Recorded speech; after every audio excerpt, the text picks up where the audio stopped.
கொண்டு சந்தோஷப்படணும். அசந்துஷ்டோ திஜோ நஷ்டா சந்துஷ்டே பார்த்திவா. ராஜா சந்தோஷப்படக்கூடாது. ஏன்னா சந்தோஷப்படனா ஜனங்களை காப்பாற்ற முடியாது. நிறையா சம்பாதிக்கணும். பிராமணன் வந்தது சந்தோஷம்னு நினைக்கணும். இன்னைக்கு பெரிய சந்தோஷம் எம்பெருமான் நமக்கு இப்படி சேவை சாதிக்கிறதுக்காக நம்ம தேடி வந்திருக்கேன். இந்த சுவாமினால இன்னும் 10 பேருக்கு பெருமாளுடைய சேவை கிடைச்சதுன்னு அத்தனை பேர் நம்ம சந்தோஷப்படும்.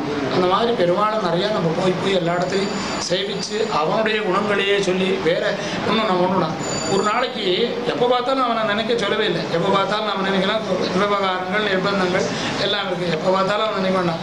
ஒரு நாளைக்கு ஒரு க்ஷணிகம், ஒரே ஒரு க்ஷணிகம் இந்த சுடக்கிற நேரம் தான். அந்த சுடக்கிற நேரத்தை கூட எம்பெருமான நினைச்சா போகிறோம். அதுக்கு எதுவும் அதோடு இல்லாத நாம் சாப்பிட்ற திரவியங்களோ இன்னொன்று என்ன பண்ணணும்னா அவனுக்கு அர்ப்பணம் பண்ணி சாப்பிட்டா விஷம் கூட அமிர்தமாக ஆகும். அதுக்கு கதை சொல்கிற ஒரு துவாரகையில் கண்ணனும் ருக்மணியும் ஏகாந்தத்தில் இருக்க திடீர்னு என்ன பண்ணான்னு கண்ணன் வாந்தி எடுத்தான். என்ன இது இன்னைக்கு ஏதாவது போட்டதில் ஏதாவது அபத்தியமாக பண்ணி தள்ளி பண்ணி சாதிச்சுட்டேன்னா என்ன தெரியலையே வாயில் எடுத்தாருன்னு கேட்டாள்.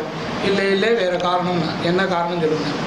அப்போது கோகுலத்தில் ஒரு உடையன்ட்டு 4-5 பசுமாடு இருக்குது. அதில் ஒரு பசுமாடு அப்போ களைஞ்ச கண்ணீர் சாப்பிடும், ஒரு பசுமாடு 2 நாள் என்ன களைஞ்ச கண்ணீர் சாப்பிடும், ஒரு பசுமாடு 4 நாள் என்ன கழிஞ்ச கண்ணீர் சாப்பிடும்.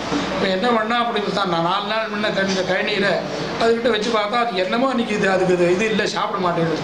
இது வெறும் கிழ கொட்டிடலாமே கிருஷ்ணார்ப்பணம்னு கிழ கொட்டினான்.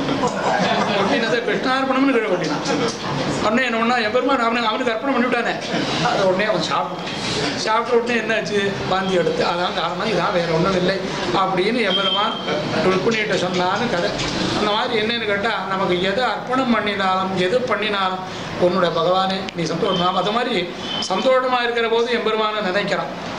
துக்கம் சந்தோஷமாக இருக்கிற போது எம்பெருமானை நினைக்கிறது இல்லை.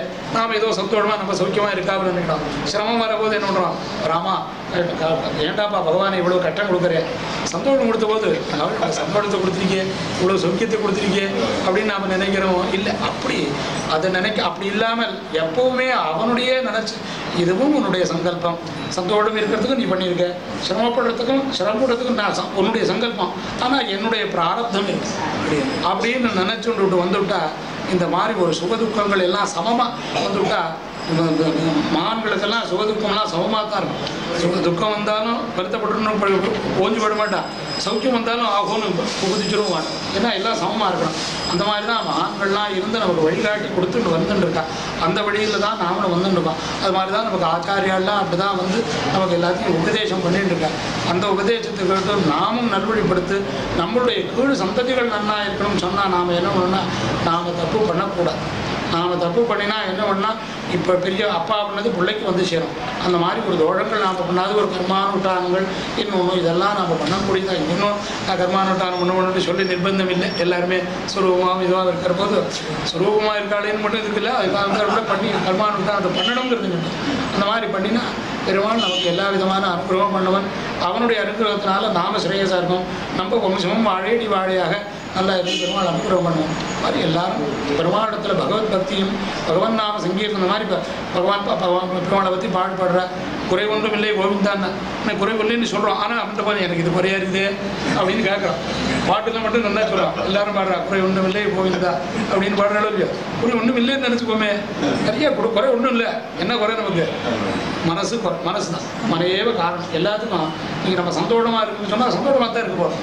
படுத்தோம்னு மனசு தான் நினைக்கிறேன் இல்லையா. அந்த மனசில் சந்தோஷியாக எம்பெருமானியை நினைச்சுட்டு நாம் எல்லாம் அப்படின்னா நமக்கு எல்லா வித க்ஷமும் எம்பெருமான் கொடுக்கும். அது எல்லாரும் பகவத் பக்தியோடு இருக்க முடியும்.